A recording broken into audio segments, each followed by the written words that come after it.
All right, everybody, I wanted to make a video on what the next pope's name should be. To start off, I looked into what common names popes had in the past. There have been 21 named John, 23 if you include the two John Pauls, and then there have been at least 23 or 24 popes that were named Giuseppe, which is John in Italian, as their birth name. So that's also interesting. There have been 16 Gregories, 15 Benedicts, 14 Clements, 13 Innocents, 13 Leos, and 12 Piuses. And as I begun this journey of research looking into what the next pope name should be, my inclination was that the next pope should be a continuation of another name.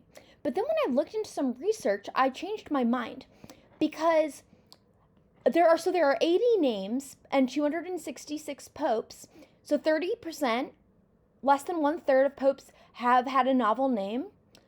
But 75% of the saints were those novel name popes. 37% of them were the first one, and they had a lineage after them of at least one more.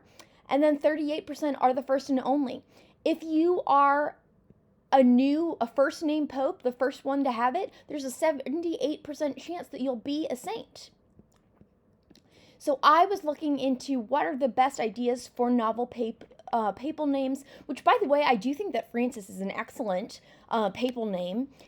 For my issues with Pope Francis, I think he chose a great name. Not only is St. Francis of Assisi a wonderful saint, so is St. Francis de Sales and St. Francis Xavier, who he has lauded as well. And then there have been a number of Franciscans who have been popes, and of course just Franciscan saints in general, as well as saints that have come after St. Francis Xavier, Jesuits, and saints that have come after St. Francis de Sales, Salesians, and Sisters of the Sacred Heart.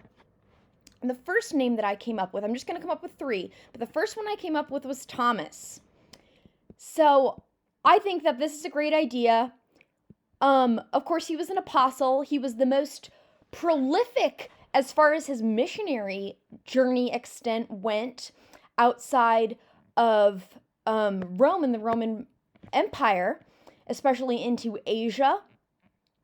He went all the way to India, and his disciples went to Iraq, Mesopotamia, and really most of the 23 Eastern Catholic churches, a whole bunch of them claim St. Thomas as their founder. Now, after St. Thomas the Apostle, this would also be equally epic because of St. Thomas Aquinas, who was an amazing theologian. He was Thomas of Aquino. He was Sicilian royalty, and he was just an incredible theologian and doctor of the church. And then also, I wanted to mention 2 of the companions canonized with St. Paul Miki in the Martyrs of Japan were also named Thomas. 5 of the canonized Vietnamese martyrs, of the 127 Vietnamese martyrs, are also named Thomas. There's also Thomas of Villanova, who was a Spanish bishop known for charity to the poor and self-sacrifice. Thomas Garnet, an English martyr. And Thomas More, who was also an English scholar who was martyred. And there are also other a number of other St. Thomases, like Thomas of Dover, who was an English martyr, Thomas of Tolentino, who was an Italian missionary martyred in India, Thomas of Marian, the abbot. So Thomas is a really good name. I think that this would be an amazing papal name. The next one that I thought of was Augustine. So he would be Papa Augustino. There have been 6 Augustinian popes, but there have never been a pope named Augustine. Of course, Augustine of Hippo was a father of the church, a doctor of the church. He was a convert, and when he was around 31, and he was in North Africa, and just completely epic. He's respected throughout Christianity, I believe, in all denominations of Christianity. St. Augustine is highly respected. There was also St. Augustine of Canterbury, a Benedictine monk who was instrumental in converting the English to Christianity. Augustine of Webster, another Catholic or English Catholic martyr.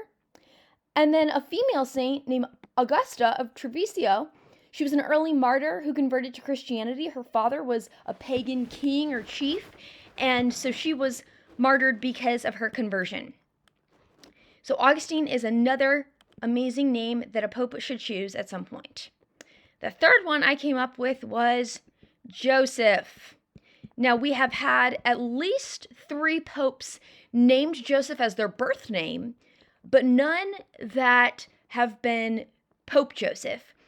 Of course, the most recent one was Joseph Ratzinger, and then before that, Giuseppe Sarto, which was, Giuseppe is Italian for Joseph, and that was Pope Pius X. I believe Pope Pius XII was also named Giuseppe, and I don't know how many others were also named Giuseppe.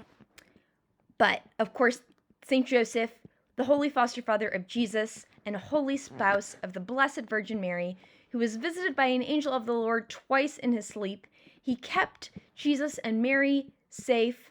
He was the primary person that Jesus spent the majority of his life with.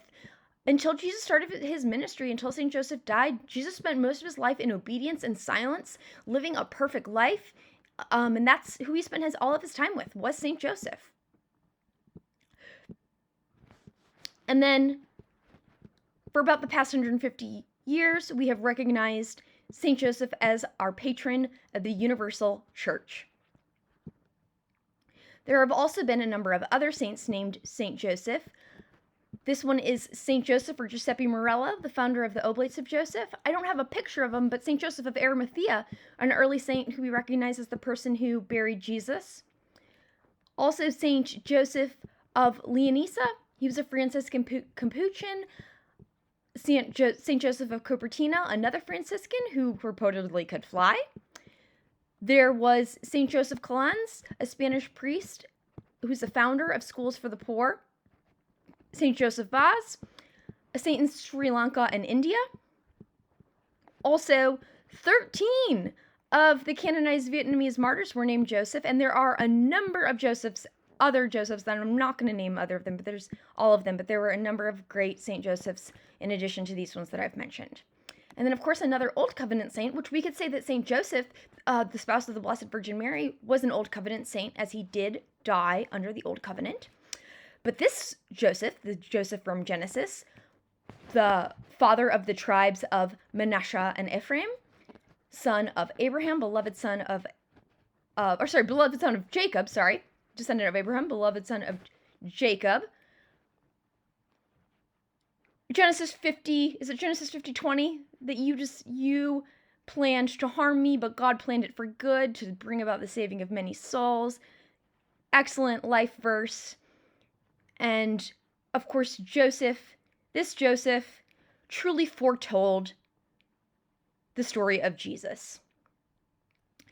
So when I really think about it, if I was going to be the next pope, or even, obviously I'm not going to be the next pope, but what would I choose for the name of the next pope? Who do we need more than anyone? Do we need a Thomas? Do we need an Augustine? Do we need a Joseph? Do we need another Leo or Gregory? Because those would both be great as well. Ultimately, when it comes down to it, what we need is a Joseph. We need a Papa Giuseppe. We need a Pope Joseph to focus on the family, to focus on holy chastity, to focus on being a holy father, a holy spouse, and to be the patron of the universal church. Saint Joseph, ora pro nobis.